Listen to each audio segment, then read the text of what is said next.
Bon alors c'est l'inauguration de notre premier vlog. Premier vlog sur la chaîne de Samantha Berry. Waouh. Instant d'émotion intense. Donc Jade, vous pouvez la voir interpréter des rôles fabuleux dans certaines vidéos, mais c'est surtout celle qui est derrière toutes les vidéos.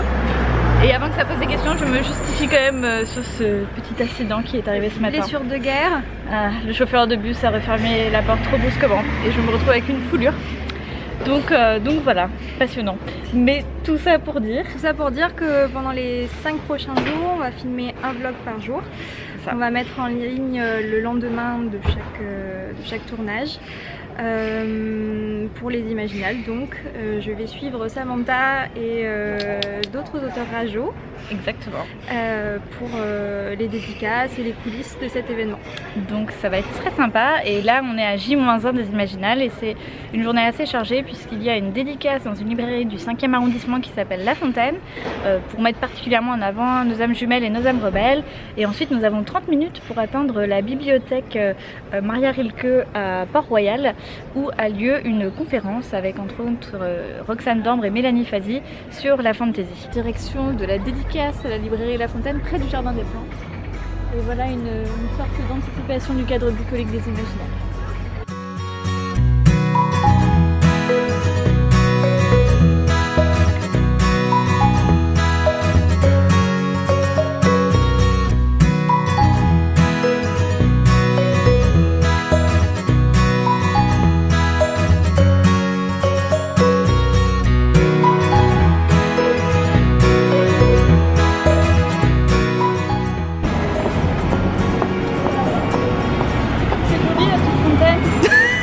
Non mais Samantha s'émerveille de tout.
Après une séance de dédicace intense et un cadrage magnifique d'ailleurs, on peut peut-être mieux que ce soit Jade en fait qui s'occupe de ça. Je vais tenir, je vais tenir. Vas-y.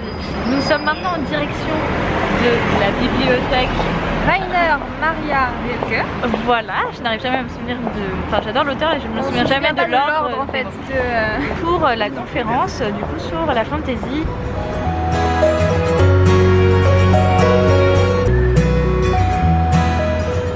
On va aller à la conférence, donc vous pouvez me suivre.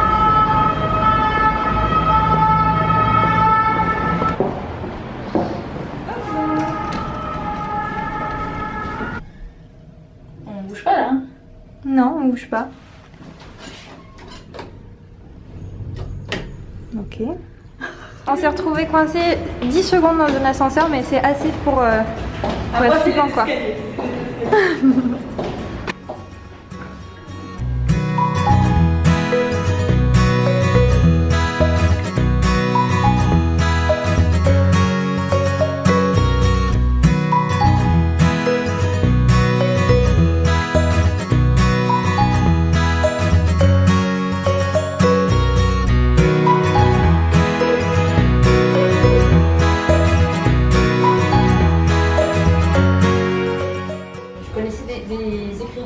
qui avaient une espèce de méfiance qui se braquait à chaque fois qu'on leur disait est-ce qu'il y a des éléments personnels dans tel ou tel texte, comme si on était en train de chercher la biographie derrière. Et moi je me demande dans quelle mesure c'est possible d'écrire quelque chose qui soit détaché à 100% de ce qu'on a vécu. Je pense que si on écrit sur, j'ai envie de dire, sur des émotions, c'est une projection de choses qu'on a fait. On ne crée pas à partir de rien, quelque part il faut aller chercher. Et même si on est dans des choses totalement d'évasion et qu'on raconte pas sa vie, je pense que y a quelque chose forcément qui fait écho. Je suis un peu méfiante par rapport à ça aussi. Je rebondis, je suis complètement d'accord avec toi. Enfin, à partir du moment où on a une subjectivité à un prix, même dans une opposition par rapport à ce qu'on est, je crois qu'on dit quelque chose de nous-mêmes en fait quelque part. Et dans mon cas aussi, j'écris et de la fantaisie et des romans plus réalistes. Certains de mes romans de fantasy sont peut-être plus intimes que certains romans réalistes, paradoxalement, parce qu'en effet, en fantasy, on va peut-être exacerber les possibles, avoir une image poétique, mais on va dire des choses de son intériorité. Donc je suis d'accord avec ça et que finalement il y a quelque chose de très proche.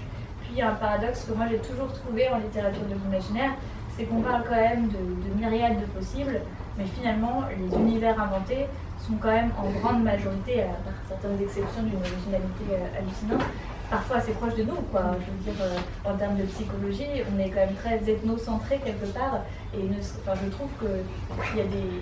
Pour faire un tout petit peu d'ethnologie à la fac, justement, j'ai trouvé qu'il y avait beaucoup plus d'originalité dans certaines études sociologiques sur certaines tribus, etc., que dans des romans de fantasy. Donc quelque part, on tisse avec ce qu'on a. Bon, nous voici rentrés, après toutes ces émotions.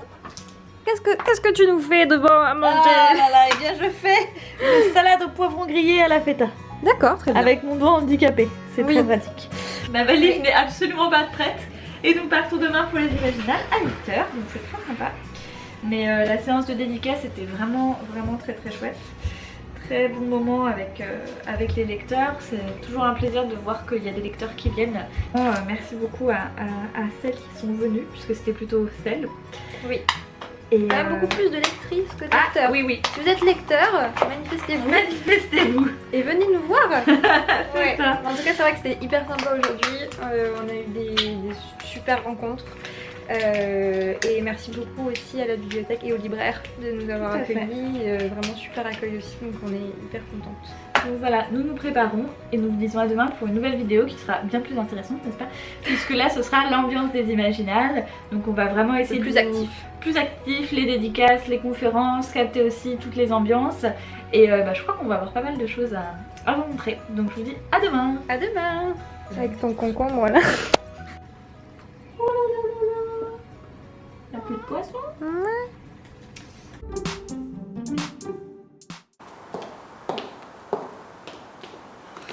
Ça c'est ça. Ah mais j'ai rien. Excusez-moi, vraiment. Est-ce que vous avez quelque chose pour écrire en fait?